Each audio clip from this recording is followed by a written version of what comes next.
Então, pessoal, dou aberto aí os nossos trabalhos dessa manhã. Agradeço a todos pelos envios dos seus trabalhos, tá? Eu vou assumir a moderação até que o professor Denis esteja conosco. De toda forma, eu queria saber de vocês o que que vocês preferem, qual que é a dinâmica que vocês acham que fica mais produtivo para a nossa sessão. Vocês preferem que a gente faça a apresentação do artigo e logo em seguida a gente abra para uma discussão de 8 minutos, ou vocês preferem que a gente passe as apresentações e ao final a gente abra para um debate?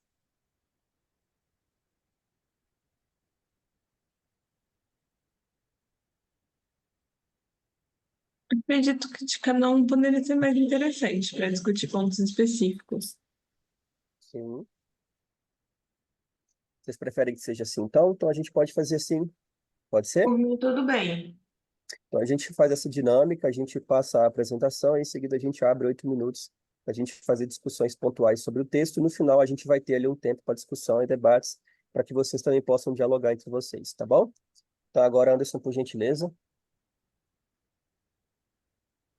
Pela ordem lançada aí no chat. O primeiro é o do Fábio Júnior. Treinamento de professores e seus impactos nas escolas públicas brasileiras. Se tiver algum problema com o vídeo, por favor, me avisem.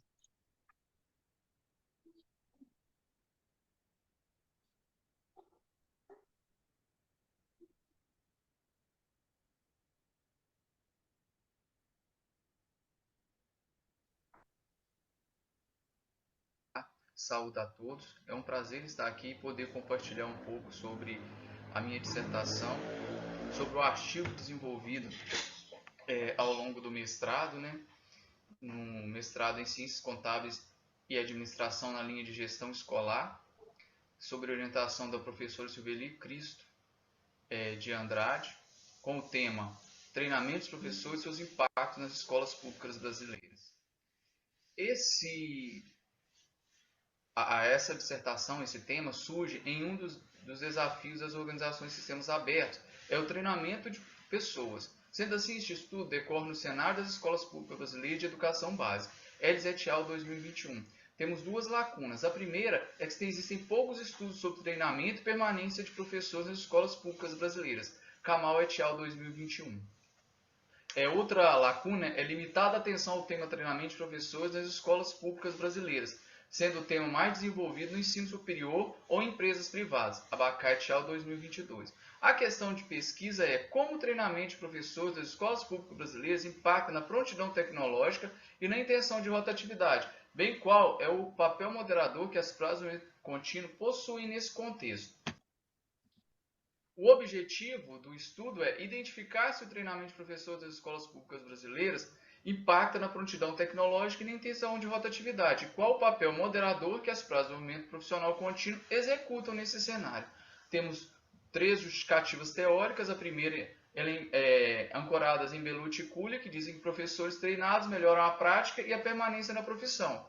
Principal e Slater, que apontam que pessoas apresentam sucesso profissional se bem treinadas. E o gestor deve treinar seus liderados, na visão de Main e Slater.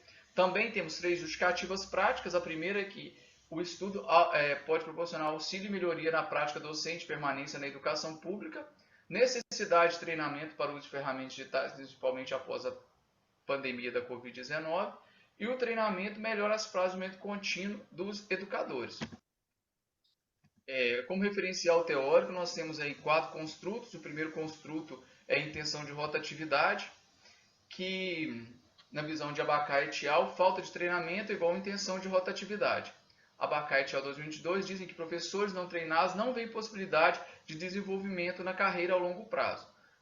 No construto de prontidão tecnológica, nós temos Algandi et al. 2022, que aponta que o professor precisa estar a par dos recursos tecnológicos e também que as aulas precisam acompanhar a sociedade tecnológica. No construto de treinamento de professores, nós temos Bellucci e Culia, que diz que propor treinamento aos profissionais da educação na prática proporciona prática de desenvolvimento profissional contínuo e permanência em seu trabalho. E Main e Slater apontam que o professor treinado tem a oportunidade de melhorar a prática e, consecutivamente, os resultados dos alunos. No construto para desenvolvimento profissional contínuo, nós temos que os programas de treinamento de professores aumentam a permanência dos professores ao longo da docência. No modelo teórico, nós temos aí 4 hipóteses. A primeira, a prontidão tecnológica diminui a intenção de rotatividade. O treinamento de professores melhora a prontidão tecnológica e treinamento de professores diminui a intenção de rotatividade, e uma hipótese de moderação, dizendo que as prazos de desenvolvimento profissional contínuo moderam o treinamento de professores e a prontidão tecnológica, bem como as variáveis de controle. Na metodologia, nós temos uma pesquisa, um método voltado para uma pesquisa quantitativa descritiva com uso de dados primários e corte transversal. O campo de estudo são as escolas públicas brasileiras de educação básica.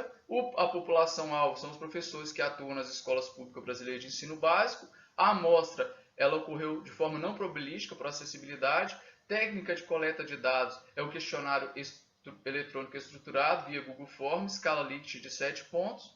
Para a técnica de análise de dados, em primeiro momento foi usada a análise por modelagem de equações estruturais, que em primeiro momento fez a avaliação do modelo por meio da mensuração por análise fatorial confirmatória, que avaliou a estrutura das variáveis observáveis, refutando hora ou validando e testando as relações entre as variáveis.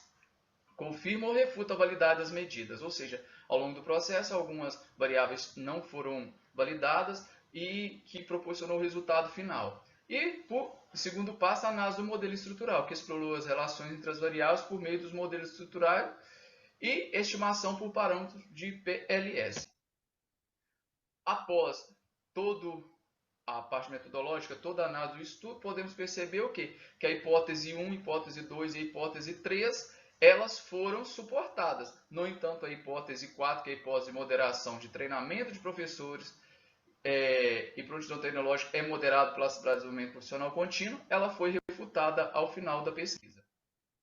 Ao longo dos resultados de discussão, nós temos Sedovik e Kafrazieva, 2022, que afirmam que os professores com facilidade em interagir com o recurso tecnológico têm menor intenção de rotatividade e que a prontidão tecnológica reduz a probabilidade de mudança de emprego, uma vez que atender às demandas tecnológicas da sociedade moderna é essencial, e que as descobertas de estudos corroboram com o estudo de Postaref et al. E McClure et al. 2022, que destacam a importância dos programas de treinamento para aprimorar a prontidão tecnológica dos professores, com o objetivo de reduzir a intenção de rotatividade desses profissionais. Os dados encontrados contradizem os estudos de Benzai et al. Na hipótese 4, pois em seu estudo eles afirmam que os programas de treinamento para professores relacionados às prazos de desenvolvimento profissional contínuo moderavam a relação entre treinamento de professores e a prontidão tecnológica, fortalecendo essa relação, evitando assim a rotatividade. E nas considerações finais nós temos o quê? Nós temos as conclusões que dizem o quê? Treinamento de professores impacta positivamente na prontidão tecnológica, por seguinte, impacta negativamente na intenção de rotatividade. E as práticas de desenvolvimento profissional contínuo não moderam a relação entre treinamento dos professores e a prontidão tecnológica. Como contribuição teórica, nós temos Bellucci e Cullio, que afirmam que o treinamento de professores pode influenciar positivamente nas escolas públicas de educação básica brasileira, dada a natureza dinâmica e adaptável, visto que estão em constante evolução. Como contribuição prática, o estudo contribuiu para mostrar que a gestão de treinamento dos professores oferece nova perspectiva a esses profissionais. Profissionais bem treinados, ferramentas e recursos tecnológicos têm a probabilidade de se adaptar às novas exigências do cenário educacional. E que o treinamento em tecnologia capacita os professores a utilizar recursos digitais em suas práticas pedagógicas. A limitação é que a amostra foi constituída exclusivamente por docentes das escolas brasileiras de educação básica, apenas professores pesquisados, limitando uma análise de uma perspectiva mais abrangente do tema. E sugestões para pesquisa futura, surgiram novas linhas de pesquisa com outros profissionais, supervisores, auxiliares e estudos longitudinais que impactam o treinamento de professores, bem como outras fontes de investigação. E, por fim, essas foram as referências utilizadas como base. Claro que dentro do artigo tem muitas outras referências, mas essas foram as básicas utilizadas ao longo da apresentação. Desde já agradeço e espero que possa ter contribuído.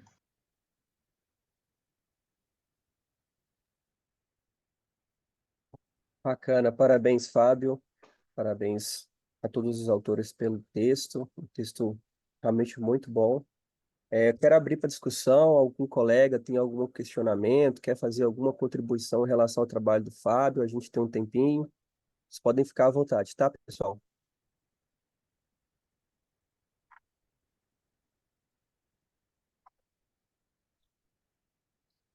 Alguém?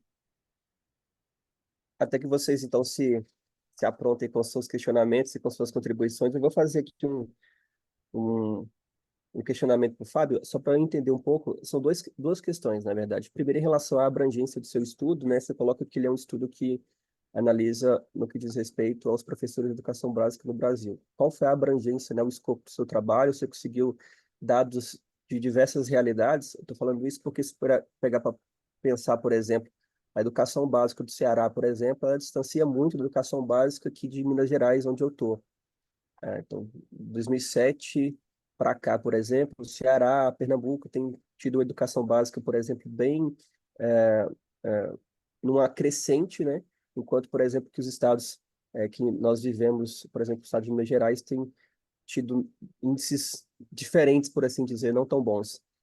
O que isso mostra, então, que, diferentemente, a educação básica de cada estado em relação ao outro é, é diferente. Eu queria saber como é que foi esse escopo, como é que você conseguiu abranger essa amplitude, e também queria entender um pouco como você entende a literatura nacional a respeito do tema, porque eu li o seu texto, e o seu texto ele tem muitas referências externas, né? E a gente sabe que a realidade da educação básica em outros países se diferencia muito da realidade da educação básica no Brasil. Queria entender se você tem algum tipo de referencial que ajuda também a você compor esse seu material, tá bom?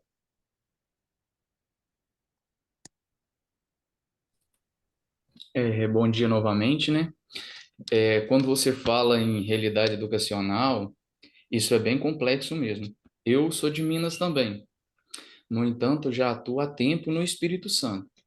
Então, quando foi lançado o questionário, esse questionário foi lançado para todo o país. No entanto, percebeu-se o quê?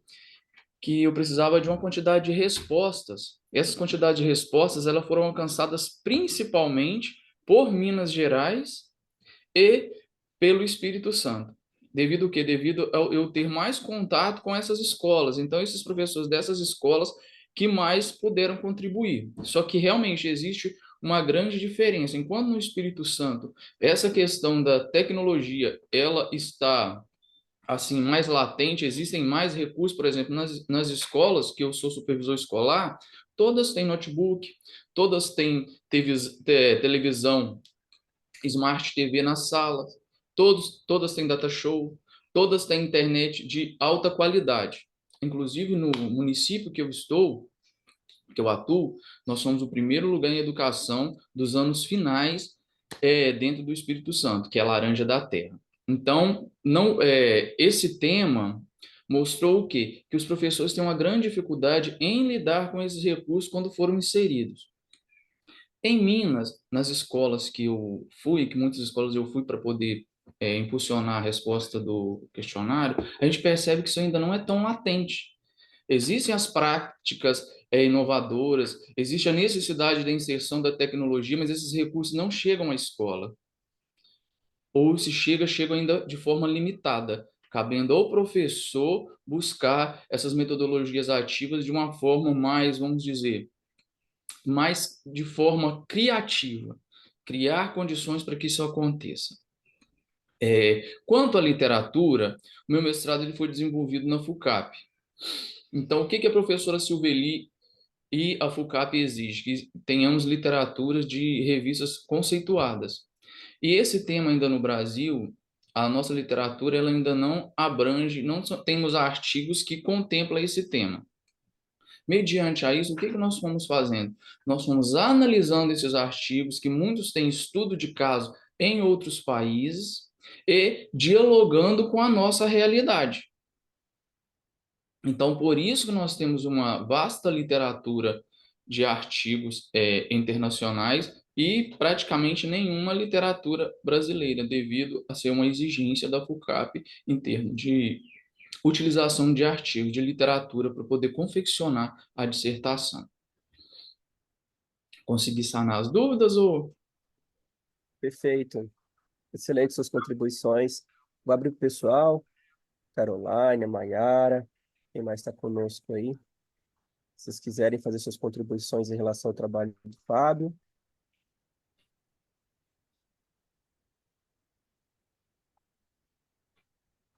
Alguém tem alguma contribuição, alguma dúvida? Bom dia. Só parabenizar pelo estudo, sem nenhum apontamento nem questionamento. Obrigado. Nayara, você tem alguma contribuição? Você tem algum questionamento para fazer? Não, só parabenizar mesmo. Imagino que deve ter sido um trabalho difícil de fazer, então parabéns pelo trabalho e apresentação. Agradeço. Eu acho que é um Perfeito, então. trabalho bem interessante, precisa entender mesmo o que acontece com os professores da escola pública. Parabéns. Obrigado. Realmente, parabéns, Fábio. Um trabalho muito legal. Tudo que envolve a modelagem de equações estruturais realmente é um trabalho que é muito difícil de ser executado. Então, assim, isso mostra que teve muita dedicação. Então, mais uma vez, parabéns, tá? Não é fácil trabalhar com modelagem de equações estruturais. Não, não é fácil, principalmente que a gente fica naquele medo de perder as variáveis. Quando perdemos as variáveis, perdemos o construto. Então, é algo assim, bem minucioso, que às vezes você já está bem à frente da pesquisa, mas o construto ele não é validado. As variáveis Sim, não são validadas. Então, você tem que ter todo reestruturar todo um trabalho. Eu dei muita sorte porque eu não perdi nenhum construto, então o trabalho seguiu fluentemente. sim. Mas o medo é muito grande. Eu te perguntei em relação à literatura justamente por isso, né? Como você tem um construto teórico construído com base em textos internacionais de outras realidades, né? Então, talvez isso possa, de alguma forma, trazer um tipo de resultado um tanto quanto diferente da nossa realidade, mas, no fim das contas, aparentemente, você conseguiu um resultado muito bom, né? Isso que é o que importa, né? Mas na seleção dos artigos, primeiro já é difícil achar os artigos A1 e por aí vai. Eu selecionei artigos que também contextualizavam que a realidade era bem parecida, para não ter o problema de mais à frente perder o construto. É uma orientação da professora Silveli também, ela não está presente, mas eu gostaria de deixar aqui os meus sinceros agradecimentos, pois ela foi essencial para que conseguíssemos finalizar esse trabalho, pois sem orientador, né, é, eu não teria chegado aqui. Perfeito. Vamos passar para a próxima apresentação, então. Anderson, por gentileza.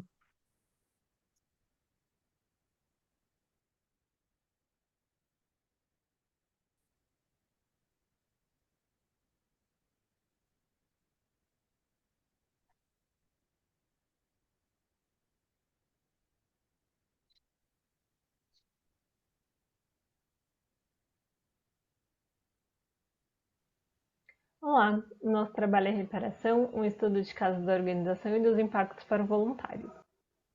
Aqui um breve sumário de todos os itens que estão contemplados no nosso trabalho.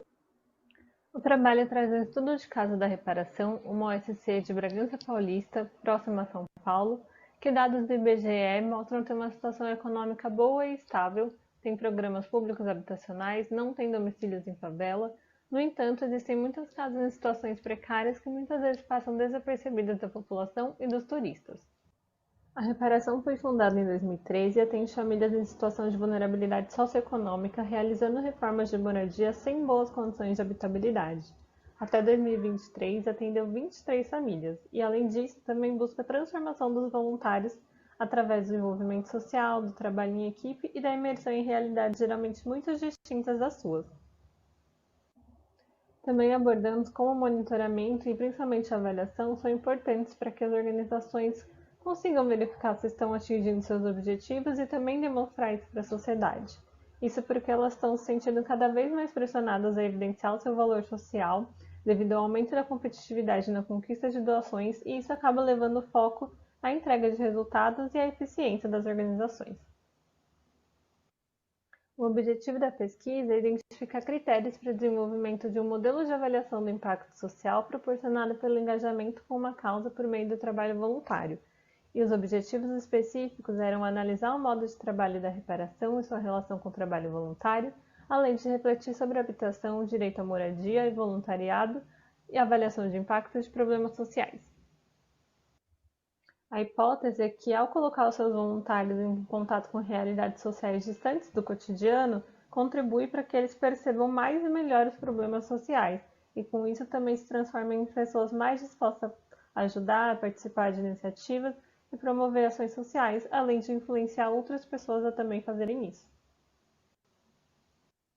A proposta de estudo de caso da reparação busca analisar como uma organização que atua com a adequação de moradias é capaz de contribuir para desenvolver a percepção dos seus voluntários sobre os problemas da habitação, contribuindo dessa forma para o impacto social a partir da ampliação do entendimento sobre o problema e motivando o engajamento com a causa da habitação. Já no referencial teórico da parte de habitação, o direito à moradia foi reconhecido na Declaração Universal dos Direitos Humanos em diversos tratados internacionais, também foi reconhecido no DS-11, Cidades e Comunidades Sustentáveis, e além disso, a ONU Habitat já definiu algumas características que configuram uma moradia adequada, como, por exemplo, ter a segurança da posse, disponibilidade de serviços, infraestrutura e equipamentos públicos na região, custo acessível e habitabilidade, que é relacionada à estrutura. No referencial teórico do voluntariado, identificamos pesquisas que tratavam sobre os benefícios individuais para os voluntários, principalmente no exterior. Por outro lado, não foram localizadas pesquisas de avaliação de impacto ou outras avaliações que tratassem dos benefícios coletivos do voluntariado e em como isso transforma as pessoas que participam e repercute na sociedade. E por isso essa pesquisa é importante, porque ela aborda o aspecto coletivo dos impactos de exercer uma atividade de voluntariado, como isso beneficia a comunidade e, por conseguinte, a sociedade. No referencial teórico de avaliação, destacamos que ela pode ser realizada para diversas finalidades e de acordo com várias técnicas, pode ser de processo, de objetivo, de resultado, de impacto. O foco desse trabalho é a avaliação de impacto e como ela busca construir uma relação de causa e efeito entre a intervenção e seus resultados e impactos. A ferramenta de avaliação utilizada nesse projeto é a teoria da mudança, que para nós é um dos primeiros passos no caminho da construção de uma avaliação de impacto, mas ao mesmo tempo ela tem sustentação própria, ela é capaz de gerar um conhecimento mais profundo sobre a organização e sobre outros aspectos, como apoiadores, resultados, público atendido. A metodologia é um estudo de caso e as técnicas utilizadas foram entrevistas de voluntários a partir do questionário pré-definido construído de acordo com os elementos da teoria da mudança, análise de dados das fichas de inscrição de voluntários e pesquisa bibliográfica e documental. Explicando um pouco melhor sobre o funcionamento da reparação, ela tem um grupo de voluntários de organização que comporta até 40 pessoas que se reúne semanalmente para discutir a escolha da casa e da família atendidas, o projeto arquitetônico, a captação de recursos, tudo isso numa fase pré-obra. Além disso, eles vão fazer a seleção dos voluntários, que aí serão os voluntários pontuais, que se inscrevem cerca de um mês antes da ação começar, para atuar no final de semana, de sexta-feira a domingo, na reforma da casa. Eles são alocados nas equipes de alimentação, comunicação, interiores, obras, como essas que estão descritas aí, para fazer o trabalho no final de semana. Analisando o perfil do voluntário da reparação nas últimas edições, percebemos que a prevalência do público feminino sobre o masculino, numa proporção de 60% do público feminino e 40% do público masculino. Se comparados esses dados à pesquisa voluntariada no Brasil, percebemos que essa prevalência permanece, porém a proporção é diferente, com 51% de mulheres e 48% de homens. Fazendo a mesma comparação em relação à idade, no Brasil, o público que mais se voluntaria é o de 30 a 49 anos. Por outro lado, na reparação, a prevalência é de 18 a 25 e 26 a 33, o que é um pouquinho diferente. Um dos maiores indicadores do impacto da reparação são as suas organizações filhas. Em 2019, depois que o vídeo da Reparação 11 viralizou, muitas pessoas tentaram entrar em contato com a reparação para se voluntariar, mas a organização só consegue fazer 3 reformas no máximo por ano e comportar um certo número de voluntários. Por isso, a organização formatou um grupo de observadores, composto por pessoas de diversas cidades do Brasil, que vieram até uma ação da reparação para conhecer como ela se organiza e atua, de modo a fazer a mesma coisa nas suas cidades. Com isso, até janeiro de 2024, 12 organizações já se replicaram com base no trabalho da reparação. As entrevistas fizeram parte da metodologia do projeto e foram entrevistadas pessoas que já participaram em mais de 4 reparações e de uma maneira que representasse a diversidade dos perfis de voluntários. O questionário ele era baseado nos elementos da teoria da mudança e produziram respostas que demonstram bastante o impacto. Como sempre, tenta ajudar as pessoas de alguma forma e às vezes com pouco a gente consegue. E aqui a gente consegue fazer muito, né? Não é pouco, além de outras que foram produzidas.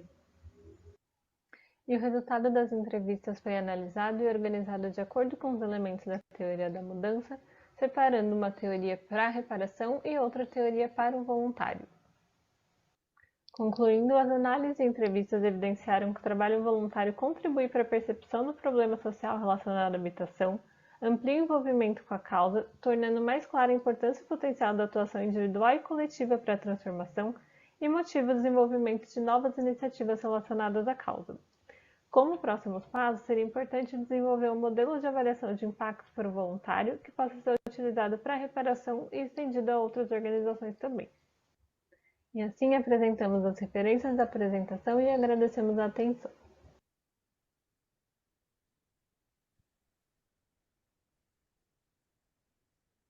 Parabéns, parabéns aos autores.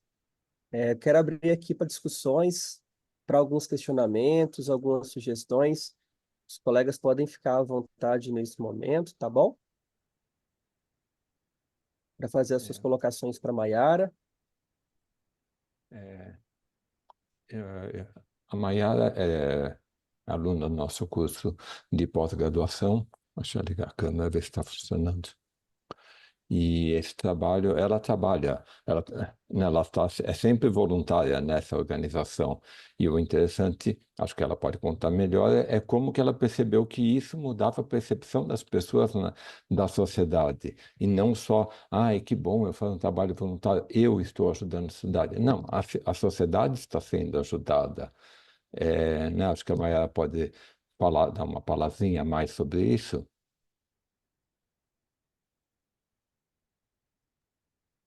Oi, bom dia.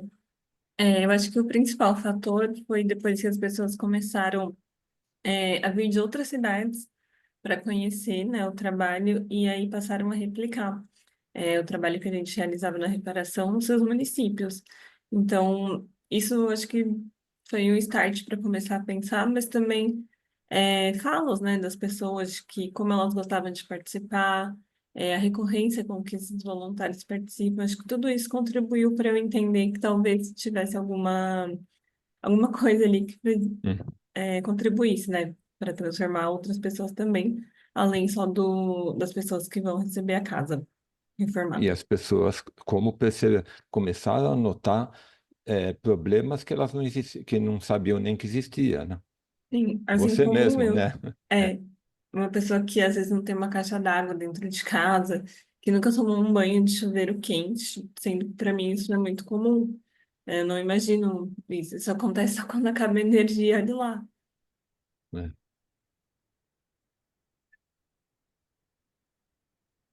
Maiara, não sei se isso aparece como um resultado adjacente ao seu trabalho, mas você consegue notar alguma coisa em relação à recorrência na participação dos voluntários? Qual que é a minha dúvida, assim?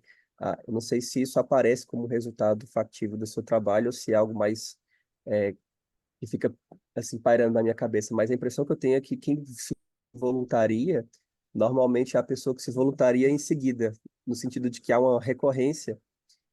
Pelo menos isso é o que acontece. Eu trabalho no SESC Senat de uma cidade aqui de Minas Gerais, e aqui também, para quem não sabe, o SESC Senat é uma instituição privada, mas sem fins lucrativos, né? Praticamente uma OCIP. E, portanto, a gente faz alguns trabalhos em relação também à sociedade, especialmente no sentido ao transporte, né?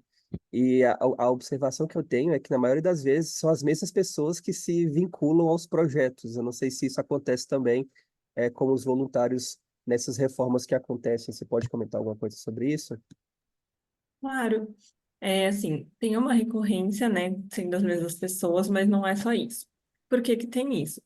Porque tem as pessoas da organização, que elas já participam ali da organização, então elas têm que participar no dia de mutirão, tem essa recorrência, muitos amigos e familiares próximos também, mas também tem cerca de 30% das pessoas que são renovadas a cada ação de mutirão que nós fazemos, então isso sempre vai se renovando.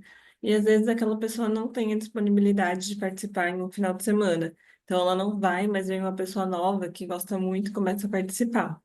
Então, eu não tenho exatamente esses dados da recorrência, mas participando da ação e vendo ali, né, como acontece, como trocam as pessoas. Eu sei que tem muita gente nova, muita gente que participa uma vez e já quer participar de novo. E aí tem essas pessoas que são da organização e estão sempre lá. E, eventualmente, por algum compromisso naquele final de semana, não participam, mas seguem participando. Então, sempre tem a renovação. Hum. Tem uma fala do. Eu não sei exatamente quem que é a pessoa que você entrevistou, mas provavelmente deve ser alguém da direção, da gestão, essa pessoa fica espantada com o fato de que estão tendo algumas iniciativas parecidas em outras cidades, né? E a minha pergunta é, a reparação hoje, ela teria algum sistema, alguma formatação, alguma sistematização da forma de atuação dela, no sentido em que pudesse haver uma espécie de reprodução do trabalho em outras cidades, assim por diante? Sim, ela tem essa espécie de formatação que chama grupo de observadores. Foi feito um vídeo lá em 2000 na Reparação 11, acho que foi 2017 ou 2018, e ele viralizou, tem mais de 100 mil visualizações, né? É um vídeo contando um pouquinho da história das pessoas da casa e também de como é o trabalho. E aí, a partir disso, muitas pessoas começaram a entrar em contato para participar das ações, porque elas gostaram. Só que a reparação, ela é toda feita por pessoas voluntárias e também ela não tem recurso assim para fazer ações a cada mês. Uma capacidade máxima, assim. Por isso foi formatado esse grupo que chamam observadores, para que as pessoas de outros lugares viessem e participassem da ação, vendo ali, conversando com todas as lideranças para entender como é que é o trabalho realizado. Tem uma palestra também que explica o que é a reparação, como que ela arrecada recursos, por que que ela foi criada, toda essa base, né? E aí, a partir disso, a pessoa vai vendo e também em outras casas que participaram da reparação, né? Foram atendidas, para que elas vejam também esse resultado. Então, isso tudo está formatado, e a partir disso já foram criadas, acredito que 3 organizações. Não são reparação, né? Não tem esse nome, mas elas têm inspiração na reparação e estão por aí em outros municípios do Brasil inteiro.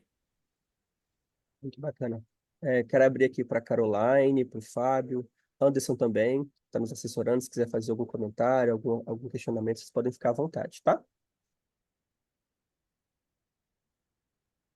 Mayara, eu tinha, mas na parte da teoria da mudança, eu não conhecia a teoria da mudança. Eu queria saber por que que vocês escolheram ela, como é que ela poderia ser aplicada em outros contextos. Ela foi escolhida porque ela é uma ferramenta mais simples. Tem diversos guias, assim, indico o da Artemisia, que foi o que nós utilizamos, que indicam como é que a gente pode utilizar, né, e aplicar em outras organizações, mas porque ela já te dá um mapa pronto de tudo que a organização faz e precisa. Então, tem a parte de insumo, tem a parte de pessoas, vai para resultados, impactos. Então, a gente utilizou porque fazer uma avaliação de impacto é muito custoso, né? Demanda tempo, demanda profissional, e isso já nos daria um mapa de como a organização está, o que que ela precisa e o que que ela gera de resultado, impacto. Mas acho que se você quiser desenvolver com outras organizações, vale muito a pena observar o guia da Artemisia. Ah, entendi. Bacana.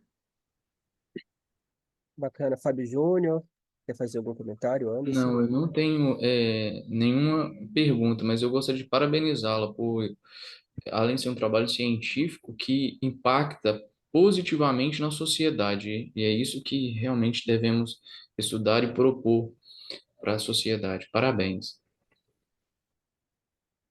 Marcelo, eu não estou apresentando, eu estou participando, inclusive, por conta desse trabalho. Eu posso fazer um comentário? Por gentileza, quem é que está falando? Estela, A eu sou Estela. Estela, eu sou doutoranda da UFPB, do Grupo de Estudos do Terceiro Setor, e a gente vem realizando pesquisas justamente sobre isso, sobre voluntariado, sobre coprodução e sobre participação da sociedade civil, né, nos espaços.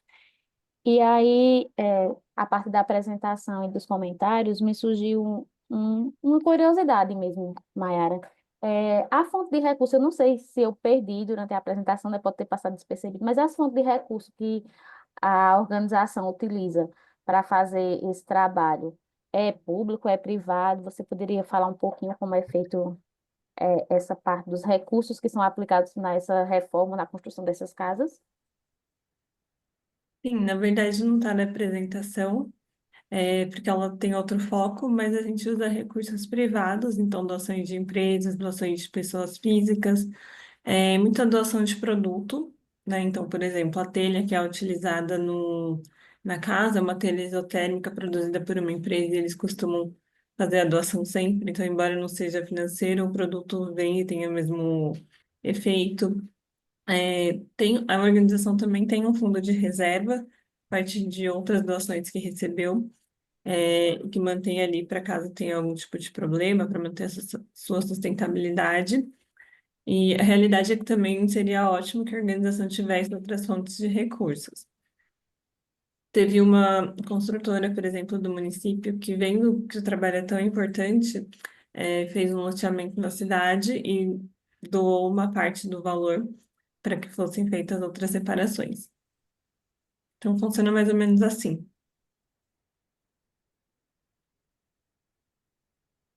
Obrigada por esclarecer e parabéns pelo trabalho. E também, assim, por apresentar, né? Eu não conhecia essa experiência da reparação, mas quando eu vim nos trabalhos inscritos, eu disse, vou participar dessa sessão para conhecer um pouquinho mais. Obrigada. Ai, que legal, obrigada. E aí, desde já convido a todos, caso queiram conhecer, podem entrar em contato comigo, que a gente pode até agendar uma visita na próxima. Acho que é legal. Ótimo, bacana demais. Estela, peço perdão, tá? Eu não tinha visto que você estava na sala. Aqui em cima aparecem as pessoas que estão na sala para mim, aí o último que aparecia para mim aqui é o Roberto, e você estava lá no final, então peço perdão, tá?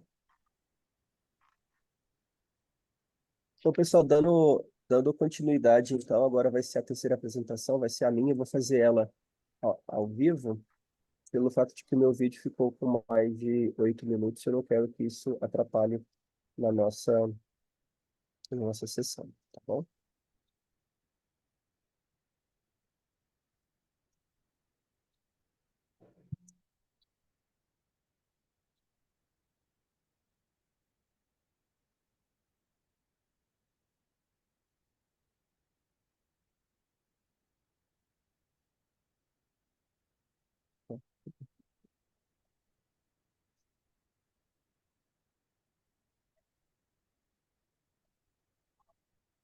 Vocês conseguem ver a minha tela? Sim. Sim. Sim? Beleza, então, pessoal, eu sou Marcelo, né? Esse trabalho é de minha autoria com o professor José Roberto Pereira. Nós somos do programa de pós-graduação em administração da Universidade Federal de Lavras e o nome do artigo é Escola de Pensamento e Gestão Social. Bom, o que que a gente observou, né? A literatura científica, especialmente a literatura científica nacional, ela tem se debruçado sobre a gestão social a fim de tentar, de alguma forma, trazer a gestão social em sua perspectiva teórica e conceitual como um paradigma, por assim dizer, tentando estabelecer ela, de fato, na teoria das organizações, especialmente em questões mais sociais, né? E a gente observa que essa rigidez, por assim dizer, ela acaba tendo um pouco de dificuldade na forma como a gestão social se dá, porque ela é, de fato, ela tem uma característica muito mais pragmática, né?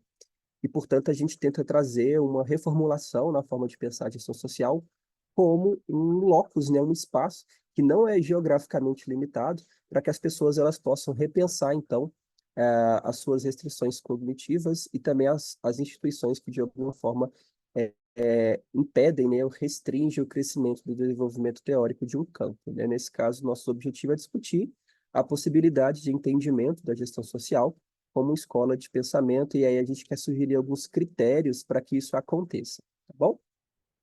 Bom, o que que é uma escola de pensamento, né? Assim, basicamente, a, os filósofos, né, e quem trabalha também com a sociologia da educação, quem trabalha com sociologia do conhecimento, filosofia do conhecimento, assim por diante, vai dizer que basicamente uma escola de pensamento ela nasce a posteriori. Isso significa que normalmente alguém, em um momento futuro à frente, né, essa pessoa ela vai observar o passado e tentar identificar os trabalhos das pessoas que vieram antes dele alguns elementos que aproximam o pensamento dessas pessoas e com base nessas aproximações que se nasce, então, a escola de pensamento, tá?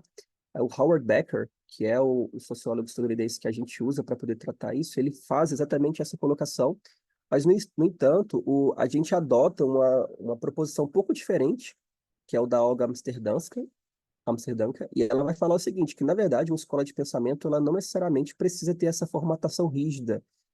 Para ela, na verdade, a escola de pensamento, ela é composta justamente por profissionais, estudiosos, pesquisadores, etc., que tentam entender quais são as restrições, né, as fronteiras que impedem o desenvolvimento da área em que essas pessoas atuam, né? Então, isso significa dizer que uma escola de pensamento se presta como um espaço de inovação de uma determinada disciplina ou especialidade. E é importante dizer isso porque a escola de pensamento ela acaba desafiando a estrutura de autoridade do campo em que ela própria atua. E isso é muito legal para a gestão social porque ela se coloca antagônica às teorias administrativas do mainstream. Então, mais ainda, né, uma escola de pensamento abarca a complexidade teórica conceitual que inevitavelmente passa a existir dentro de uma determinada área de conhecimento. Isso é importante porque, em vez de haver uma espécie de afunilamento de um arcabouço teórico, o que a gente tem, na verdade, é um abraço, né, de várias perspectivas teóricas.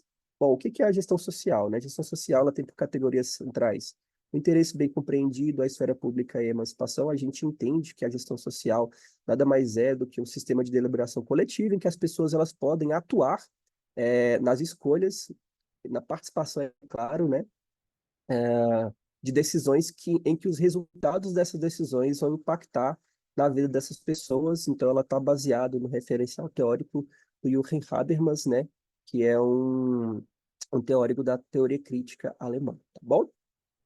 A gente entende que a gestão social possui 4 braços teóricos, que é a versão frankfurtiana, que se baseia na escola de Frankfurt, né, no Jürgen Habermas. A gente tem o Guilherme Fernando Tenório, tem o José Roberto Pereira, tem o Ayrton Cansado e assim por diante.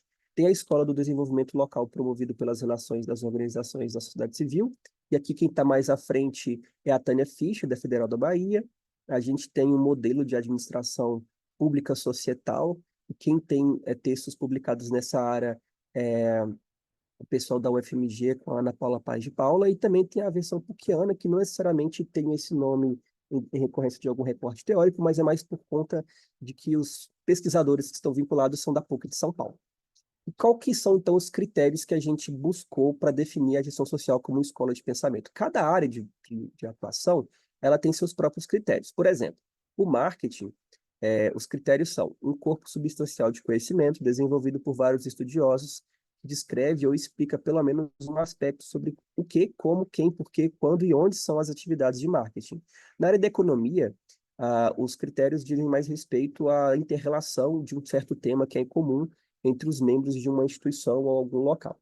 Então, para a gente ter os nossos critérios de definição, a gente buscou, na própria realidade de construção teórica da gestão social, os elementos que norteiam, então, as práticas de gestores sociais e também de estudiosos da área. Então, foram 3 critérios que nós conseguimos identificar na literatura científica. O primeiro deles é a coexistência de posicionamentos teóricos conceituais paralelos, mas que sinergicamente buscam abarcar as especificidades da realidade social brasileira. O que isso significa? A gente não tem nenhum tipo de proselitismo teórico na gestão social.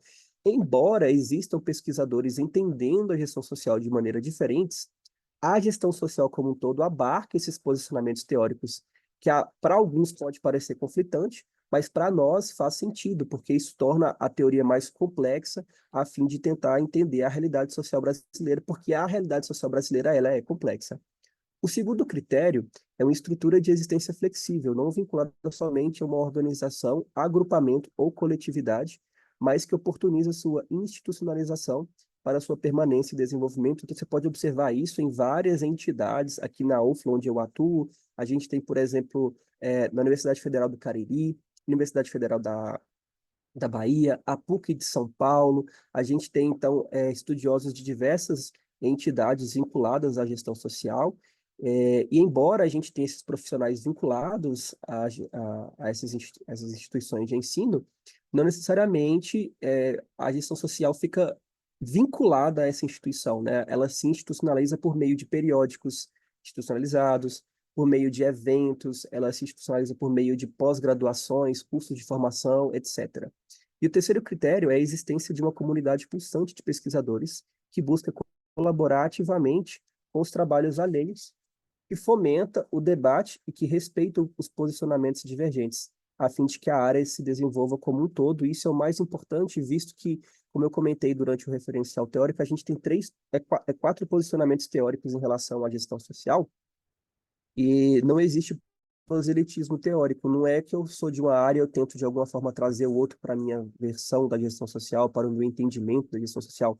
Muito pelo contrário, todo mundo se desenvolve como um todo. Então, a gente tem por consideração final, né, que esse estudo ele acaba tendo uma limitação justamente porque ainda esse tipo de análise não existe nesse campo da gestão social e, portanto, a gente faz uso de alguns atributos de outros elementos teóricos. No entanto, né, a gente traz esses critérios de definição, sabendo que eles não vão coadunar com os critérios que são propostos por outras áreas de conhecimento. Por exemplo, a economia, a administração, até porque a gestão social se posiciona de forma antagônica às teorias do mainstream. Então, é importante salientar, por outro lado, né, que nós não buscamos uma autopoiese, né, uma autogeneração ao propor esses critérios diferentes, mas sim que nós desejamos assegurar que os fundamentos epistemológicos da gestão social não sejam feridos ao absorvermos, critérios de definição de áreas de conhecimento que a gestão social se posiciona como antagônica. Aqui eu coloquei algumas referências que eu utilizei ao longo desta apresentação, e eu agradeço a atenção de vocês, todos presentes, tá? E assumindo novamente aqui a moderação, quero abrir para vocês aí, caso alguém queira fazer algum comentário, algum questionamento, eu fico aqui à disposição. É muito interessante, Marcelo. Eu sou da PUC, faço parte da RGS, você deve conhecer a Rede de Gestão Sim, Social, né? E sim, ano que vem vai ter na Bahia o sim, encontro nacional, na PEGS. Você vai estar sim. lá? Professor, eu não sei se eu vou estar, a não ser que ele seja na modalidade híbrida, porque eu estou atuando como professor aqui no sul de Minas Gerais, então fica um pouco difícil para eu ir. Mas se eventualmente for híbrido, eu devo participar sim. Eu tenho mandado trabalhos na área de gestão social para os eventos. A gente tem tido publicações interessantes sobre eu e o professor José Roberto. Não sei se o senhor conhece o professor José Roberto, da UFLA. Não, Não não. conhece? Não, na verdade eu e o professor Pedro Aguer, nós que somos da PUC, que estamos dentro, antes era o professor Luciano Junqueira, que faleceu, né? Sim, Que é um infelizmente. dos fundadores Sim, da rede. sim. É, É, o professor José Roberto, ele tem uma atuação bem ativa na rede de gestão social. Um livro que foi lançado recentemente por ele, pelo Ayrton Cansado e também pelo Tenório, né? Gestão Social e Epistemologia de um Paradigma, é o texto que a gente tem a demarcação teórica, né, da própria gestão social. Eu acho que é o texto que o pessoal mais tem utilizado, inclusive. Se eu não estiver enganado, recentemente teve abriu uma pós-graduação lato sensu lá na Federal do Cariri, e quem está na coordenação é o Jeová deve esqueci o ser. nome do professor. É o É o Jeová. Jová, isso, perdão, isso mesmo. É o Jová em parceria com o pessoal lá da França. É Uhum, muito legal, inclusive, o programa. E eles têm utilizado com base os textos do professor Tenório, do professor José Roberto, do professor Doubor também, da PUC de São Paulo, bem, etc. muito legal. Agradeço. Eu tenho esse livro que o Marcelo falou, e aí vocês falando sobre o Jeová, eu acompanhei alguns cursos do Jeová. E aí, quando tu falava sobre gestão social, eu fiquei me perguntando, né? Porque eu vim da UFCG, e aí a gente discute muito da gestão social, né? E aí a gente olha para os trabalhos do Tenório, e o Tenório tem muito essa visão de que a gestão social é totalmente oposta à gestão estratégica. E aí tem alguns professores que falam que não necessariamente a gestão social vai ser uma oposição à estratégia, né? À administração estratégica. Que a gestão social ela pode acontecer de forma estratégica, tendo outros fins. E aí, quando tu apresentava, né, que você falava sobre gestão social, uma escola de gestão social, e aí eu fiz o PPGA na UFCG, fiz o mestrado na UFCG, mas hoje eu estou na UFP, que é a universidade que eu sou do Piauí, né, e estou aqui como professora na UFP. E lá na UFCG a gente tem gestão social como disciplina obrigatória. E aqui na UFP a gente não tem, eu estou ofertando uma disciplina optativa. E aí eu fiquei me perguntando se era se faz tão importante ter a gestão social como uma disciplina obrigatória, né? Porque eu vejo que quando tá a disciplina, o pessoal ele não faz muito, eles não têm muito conhecimento sobre o que é. Quando eu ofertei a disciplina no PPC, não tinha gestão social, tinha gestão do terceiro setor dentro da gestão social. Então, os alunos chegaram na disciplina achando que eu ia falar sobre terceirização e não sobre terceiro setor. E aí fica essa questão, né? A importância, se a gente tem como obrigatoriedade no currículo estudar administração estratégica, estudar o marketing, por que que a gente não tem como obrigatoriedade no currículo estudar a gestão social, né? Será que algum dia, com a evolução desses estudos, a gente vai ter gestão social como uma teoria?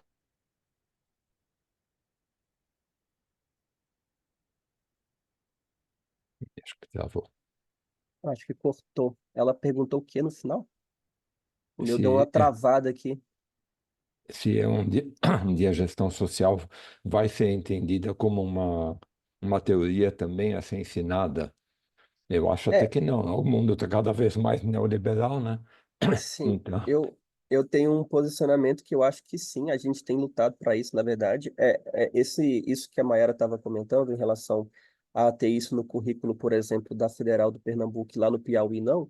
Isso é interessante, porque se você pegar os currículos de graduações em administração pública, você vai ver que tem como disciplina obrigatória a gestão social. Aqui na UFLA, por exemplo, a gente tem o curso de graduação em administração pública e a gestão social, ela é ofertada como uma disciplina obrigatória. No curso, por exemplo, de administração, a gestão social ela é negligenciada, né? totalmente. Isso é importante porque na minha tese de doutorado eu estudo exatamente esse processo de institucionalização da gestão social. O que que isso significa? A gente tem observado que ela tem se institucionalizado por meio, por exemplo, de eventos especializados, por meio de periódicos especializados, por meio de ofertas de cursos.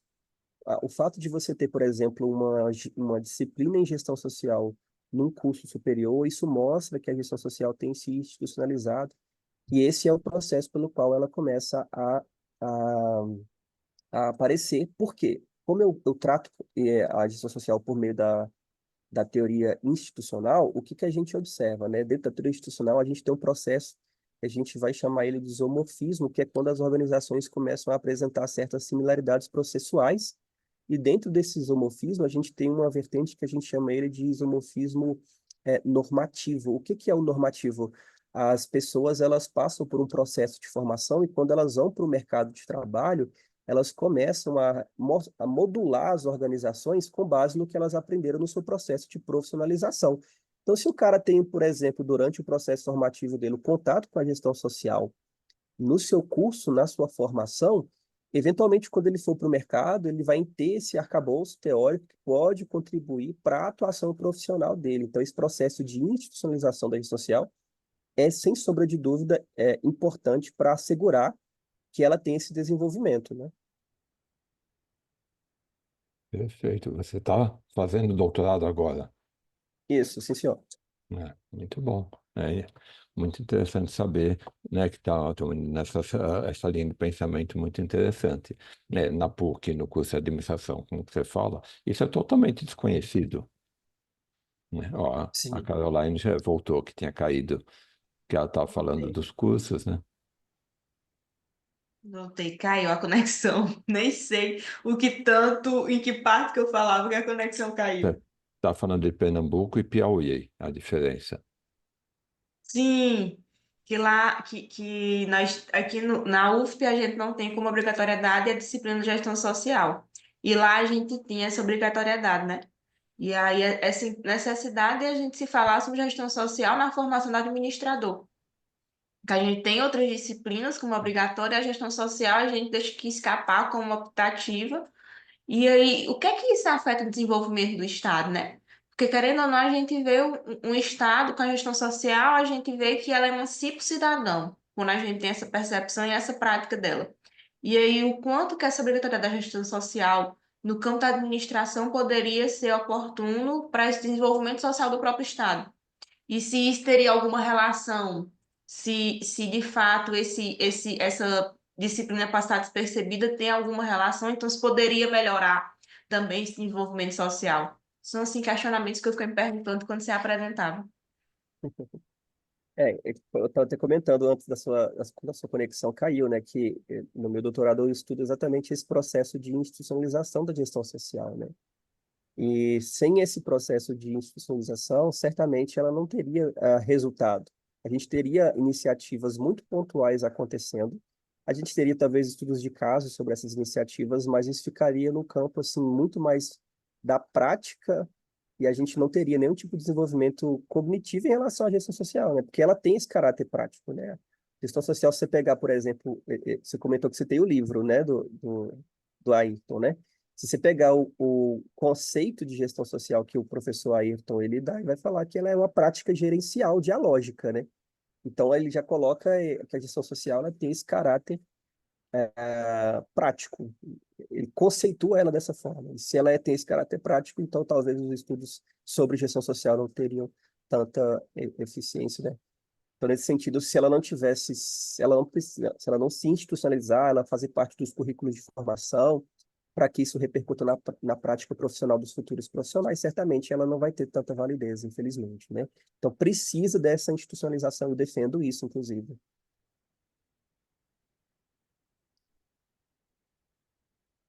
Beleza? Podemos passar para a última apresentação, então? Claro. Anderson, por gentileza. Pois não.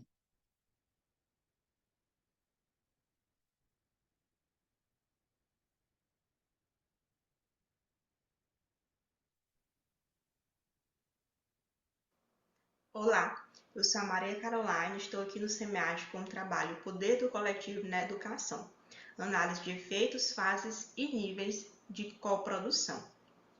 Um trabalho de autoria minha e da Patrícia Trindade Caldas.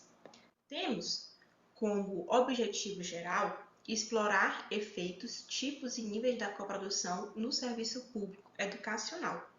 Entende-se que a coprodução e participação cidadã, elas andam juntas. Quando o indivíduo ele tem a possibilidade de votar em alguma demanda social, ele está participando. E quando o indivíduo ele tem a oportunidade de produzir o serviço que lhe é de direito, ele está coproduzindo.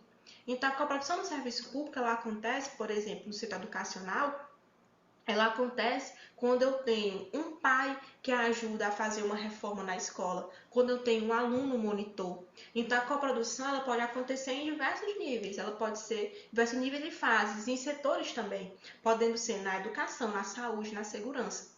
Esse estudo, ele olha para essa possibilidade que a coprodução aconteça nesses espaços coprodutivos e pensa o que é que ela está gerando, quem está ocupando esses espaços, e teve-se como objetivo explorar esses efeitos, esses tipos e níveis da coprodução no serviço público educacional, buscando entender a coprodução acontece de que forma e o que é que ela gera.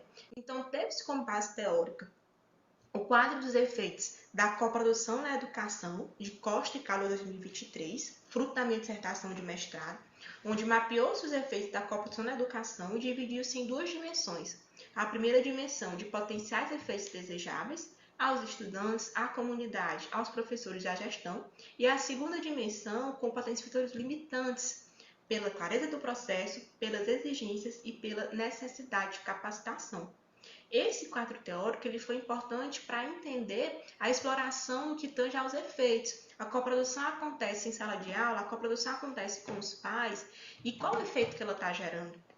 E para entender e conhecer quais são esses atores, utilizou-se a matriz 3x4 de Nabat, Sansini e Cecília, que fala que a coprodução ela pode acontecer na fase de co-condicionamento, co-design, co-entrega ou co-avaliação, nos níveis individuais, grupais e coletivos. Podendo acontecer no co-condicionamento, não exclui a possibilidade de acontecer na co-avaliação. Assim como acontecer a nível individual, não exclui a possibilidade de acontecer em nível coletivo ou grupal. Na fase de comissionamento, nós temos a pré-concepção do serviço acontecendo. Na fase de co-design, nós temos o planejamento. Na co-entrega, a execução, e na co-avaliação, a avaliação desse serviço. Então, utilizando essa base teórica, para atender ao objetivo, realizou-se uma pesquisa de natureza qualitativa em 2 escolas da rede estadual da cidade de João Pessoa, na Paraíba, uma escola cidadã integral e uma escola cidadã integral técnica, onde realizou-se entrevistas semi-estruturadas com gestores, pais, responsáveis, alunos, professores e a gestão da alta instância da educação na cidade de João Pessoa. Realizou-se também a observação em loco e pesquisa documental. Para análise dos dados, fez uma análise de conteúdo utilizando a técnica de Bardan. Para que os dados pudessem ser melhores estruturados, dividiu-se a apresentação dos resultados, onde cada fase, a fase de co-condicionamento, a fase de co-design, co-entrega e co-avaliação, foi se mapeando quais efeitos cada uma dessas fases gerava e em qual nível ela acontecia.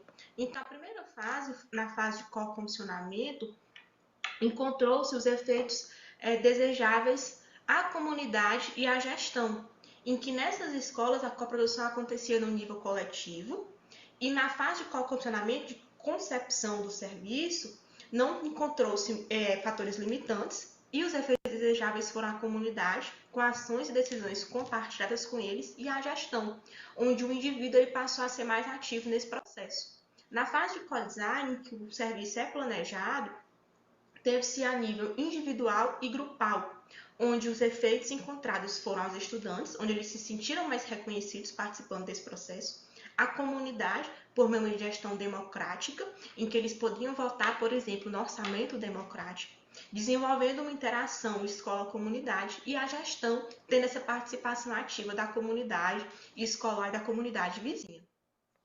Na fase de co-entrega, que é quando o serviço de fato acontece, nós temos a nível individual e a nível grupal, onde tem-se os alunos sendo beneficiados com isso, sendo reconhecidos, respeitando os usuários e sendo respeitado, onde a coprodução ela proporcionou uma maior empregabilidade a partir do momento em que a escola, em uma dessas 2 escolas, ela fez uma parceria com uma instituição, com uma empresa privada, ela colocou os alunos do 3º ano dentro dessa instituição para fazer um estágio. E esses alunos, eles puderam ser contratados ao terminar o 3º ano. Então, essa coprodução de instituição, de escola, produzindo conhecimento em alunos, fez com que eles se empenhassem mais com os estudos, desenvolvessem habilidades soft skills e também despertassem essa empregabilidade.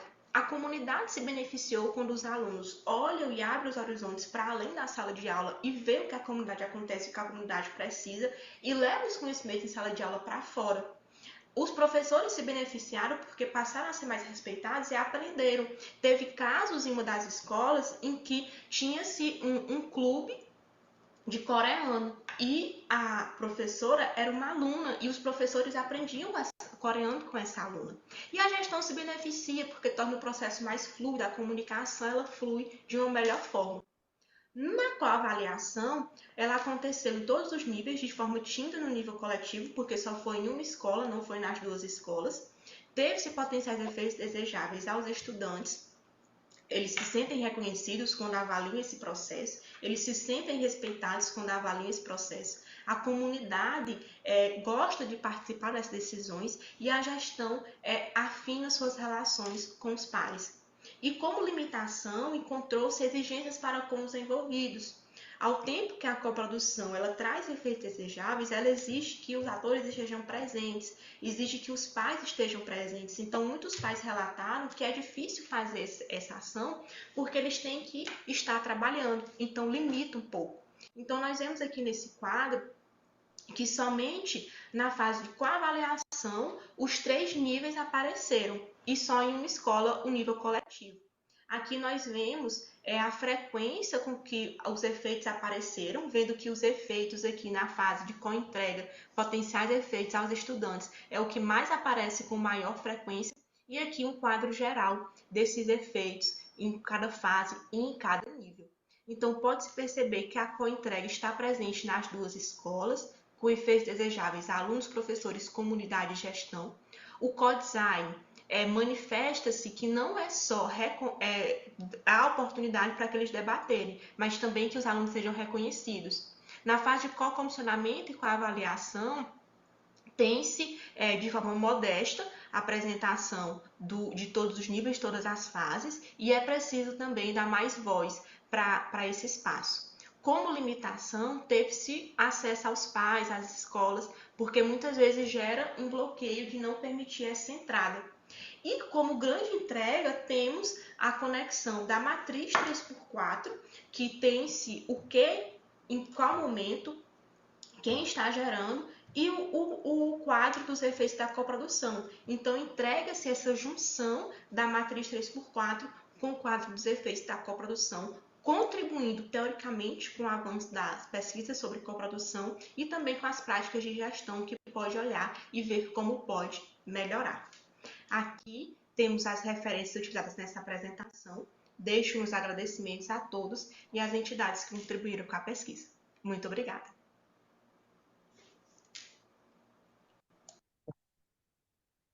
Parabéns, Caroline. Parabéns também aos demais autores envolvidos. Quero abrir agora para quem quiser fazer alguma contribuição, questionamento. Vocês poderem fazer suas contribuições. O Fábio, Maiara, Estela, Roberto, Anderson também. Vocês podem ficar à vontade, tá?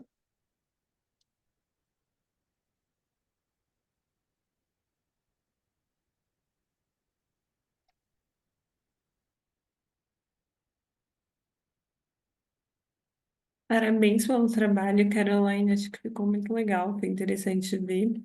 E acho que esse experimento feito nas escolas também é muito importante, né? Às vezes a gente coloca como uma coisa meio afastada, né? Os pais não participam muito, mas seria muito importante que eles participassem, que toda a comunidade também fizesse parte, né? Às vezes a gente deixa a educação só para o professor ali e a escola como um lugar que as pessoas deixam os filhos. E acho que uma coisa interessante também de pontuar é que muitos pais disseram que não participam porque estão trabalhando. E como muitas vezes a gente deixa de participar dos espaços sociais por conta disso, né? São em horários que as pessoas estão com outras atividades e não tem como ficar participando muito. Por exemplo, Câmara de Vereadores. É muito difícil participar de uma sessão, porque normalmente é no horário que a maior parte das pessoas está trabalhando. Então, acho que Sim, parabéns e isso. obrigada, Mayara. Tem muito isso, né? A gente viu isso com os pais e se extrapola para além do ambiente escolar, né? Porque muitas vezes não se tem como prioridade, então é uma demanda que não se tem interesse, ou então para que fazer parte disso? Então não tem, se tem como prioridade. E aí, se não se tem como prioridade, para que vai despender tempo para isso? Porque muitas vezes, os pais querem que o filho retorna para casa com algum aprendizado, mas eles não participam das decisões escolares, não participam da reunião escolar, não participam ali na votação do orçamento democrático. Então não tem essa troca. E assim também a gente tem que o trabalho, quando a gente olha para esse contexto da coprodução e aí vai para a parte da que se liga com o voluntariado tem que demandar muito tempo da gente. A gente muitas vezes não quer demandar esse tempo. Muitas vezes a gente quer focar no tempo de lazer do que, de fato, é, aplicar em alguma outra ação que não tenha um retorno financeiro.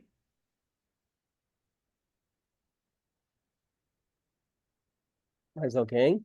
Eu vou fazer então alguma colocação aqui, caso alguém não queira. Alguém? Eu posso fazer, Marcelo? Por gentileza, Fábio. Mayara, primeiramente eu queria parabenizar o seu trabalho, porque eu fiquei assim fascinado com a apresentação, porque eu sou da área da educação. Minha formação é em letras e hoje eu atuo como supervisor escolar. Quando a gente fala em gestão democrática, participação da sociedade dentro do contexto escolar, existem muitas lacunas, né, muitas dificuldades, como a colega disse aí, que às vezes é o horário. Então, você entender o contexto daquela escola, entender as formas que você pode articular escola e comunidade, é algo que deveria ser pensado, deveria ser um dos pilares, é, vamos dizer assim, da organização de uma escola no início do ano. E muitas vezes isso não acontece. Isso não acontece por quê? Porque às vezes não é um desejo da gestão daquela escola. Muitas vezes a comunidade, ela também não é sensibilizada para entender que o papel dela dentro do contexto escolar é tão quão importante o papel do professor, porque ele também é responsável pela aprendizagem do filho. Então, qual escola que ele quer para o filho? Se ele não dialoga, como o Paulo Freire nos pontua sabiamente, né? Por meio do diálogo, por meio da participação. Então, quando eu vejo uns trabalhos voltados para essa área, mesmo você vendo que você não é da área da educação, mas aprofunda em um tema assim, a gente percebe que pesquisadores que têm uma visão social e coloca isso no trabalho, é gratificante para a gente. Então, assim, eu fiquei aqui apaixonado pelo seu trabalho, parabéns. Depois vou procurar para ler na íntegra, porque, assim, eu me vi dentro do seu trabalho, das dificuldades que a gente passa dentro do contexto escolar. Meus parabéns. Que bom, Fábio, muito obrigada. É importante a gente ver isso, porque a gente vê que a gente evolui com a teoria também, mas a gente entrega alguma coisa para quem está praticando, né? Não adianta só a gente discutir, discutir e ficar naquela pose de que estamos aqui enquanto estudante, enquanto pesquisador, enquanto na academia, e estamos produzindo conhecimento. E esse conhecimento, se ele não for aplicado, serve de quê? Só para gerar mais papelório, mais informação. Então, que bom que de fato fez sentido para a prática. Fico feliz. Muito obrigada. Muito legal. Eu realmente achei muito interessante. Você comentou que você é professora na Federal do Piauí? É isso? Sou Ah, sim, que estou como legal. substituta aqui. Ah, tá, que legal. Eu trabalho numa instituição, e aí eu vou tentar fazer um paralelo com a minha área de atuação, que é a gestão social, e eu vi que você também já atua, que você tem Hum. leitura sobre. Como que a gente conseguiria repensar esses espaços de produção na escola como um espaço em que a participação coletiva da comunidade como um todo pudesse gerar emancipação das pessoas envolvidas? Você entendeu o que eu quis dizer, né? Entendi. Porque, na nossa perspectiva, a gente entende que é exatamente a participação que gera a emancipação. Na perspectiva de uma gestão convencional, a pessoa precisaria passar por um processo de formação primeiro, para depois ela ter, entre aspas, né, o conhecimento para poder participar. No nosso caso é o contrário, é exatamente a participação que capacita. Como é que se enxerga Uhum. isso nesse contexto? Marcelo, teve um caso em uma das escolas em que não sei se aplicaria ao que tu pensa, né? Ao que a tua pergunta. Mas o que é que eles fazem? Eles têm uma comunidade de venezuelanos lá, e aí eles Legal. têm uma ação social em que eles sempre vão para essa comunidade de venezuelanos. E aí eles levam, arrecadam brinquedos, roupa e levam para lá. E quando chegam lá, os venezuelanos ensinam artesanato para eles.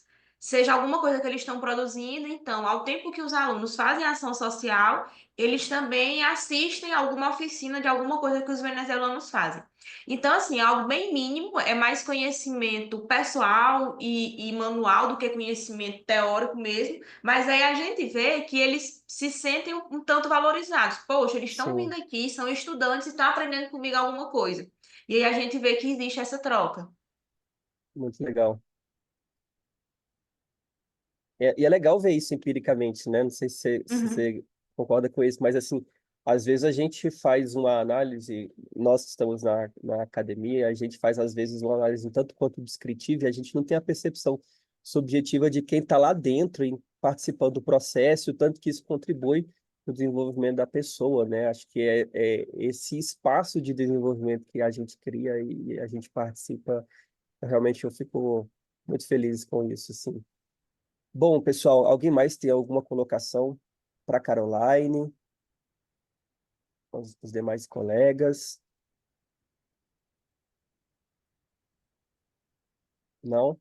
Então, gente, a gente tem ainda mais 13 minutos até o final da nossa sessão. Eu queria abrir para debates, para discussões, caso alguém queira fazer alguma colocação extra.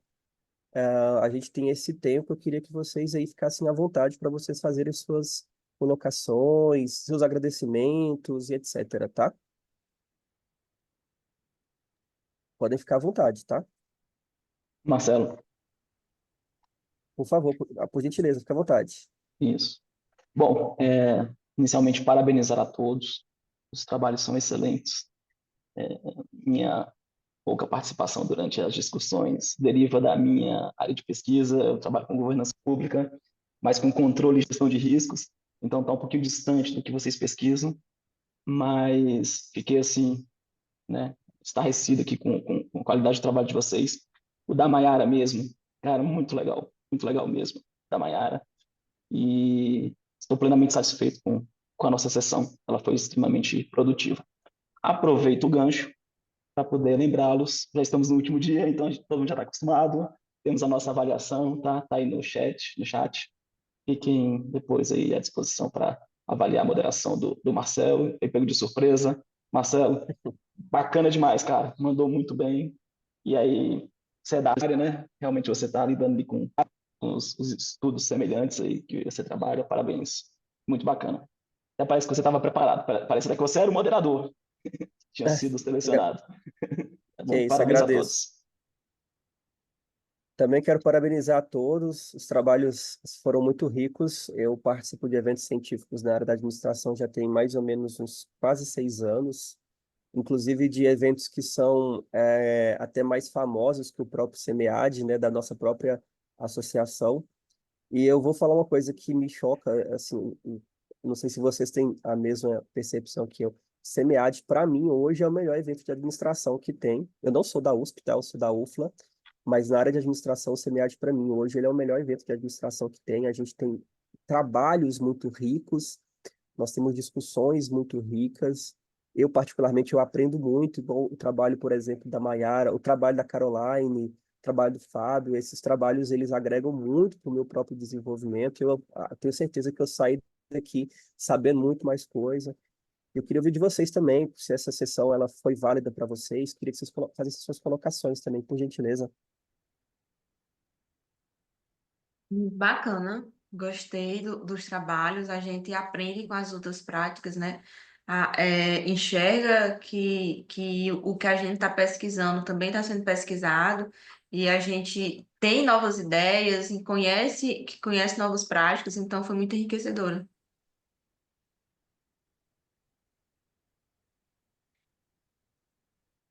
Maiara, Fábio. Sem dúvida, foi muito boa moderação, boa mesmo. Eu sou o líder do tema aqui dessa, e a princípio eu ia moderar, depois já foi indicada uma outra pessoa e apareceu você. Nossa, 1000 vezes melhor do que eu faria. Parabéns. E eu também adorei todos os trabalhos, muito bom. Ouvir tudo isso, a gente está aqui para aprender e cada vez mais a gente.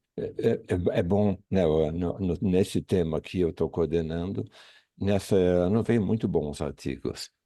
E isso a gente fica contente, né? Ver que ainda há uma boa produção no tema do terceiro setor e tudo isso. E gestão social, né? Não é exatamente o terceiro setor, mas tá muito ligado, né? A gestão social e o terceiro setor tem tudo a ver. Parabéns. Sim, senhor. Mais alguém quer colocar Ei, alguma Marcelo, coisa? eu queria te parabenizar, você nos deixou bem à vontade e, assim, foi a minha primeira participação e dizer, assim, que foi uma aprendizagem muito rica, porque além de conteúdos pragmáticos, também teve o conteúdo da prática, igual a Caroline falou. O trabalho também não se viu só de, mais uma pesquisa, mais papéis que podemos ler. Não, foram trabalhos que a gente pôde vivenciar a prática. Então, isso também é muito importante. Deixo aqui meus parabéns e dizer que foi muito gratificante participar. Meu muito obrigado. Eu que agradeço, Fábio. Também gostaria de agradecer e parabenizar Marcelo pela mediação.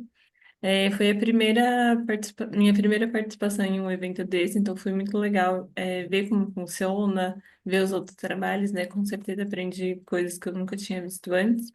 Também agradeço a Valéria, que é minha orientadora, mas não está, e ao Padula, que também é coautor no trabalho. Obrigado. Mais alguém quer fazer alguma colocação? Então, pessoal, com alguns minutinhos de antecedência, eu vou finalizar a nossa sessão. Quero agradecer a presença de todos, quero agradecer ao Anderson por nos assessorar, agradeço ao professor Roberto pela presença também na nossa sessão, agradeço a todos vocês, colegas. Vou pedir também aqui aos nossos colegas para fazer a avaliação da nossa sessão, tá bom? E mais uma vez eu agradeço a todos, desejo a todos um ótimo final de semana, um ótimo final de evento para vocês. Quem vai participar de mais alguma atração, fiquem à vontade, tá bom? Um grande abraço a todos. Até logo, Bom tchau. dia. Tchau, tchau. Tchau, tchau, pessoal. Tchau, tchau. Bom dia. Tchau, tchau. Obrigado, Anderson, pelo apoio.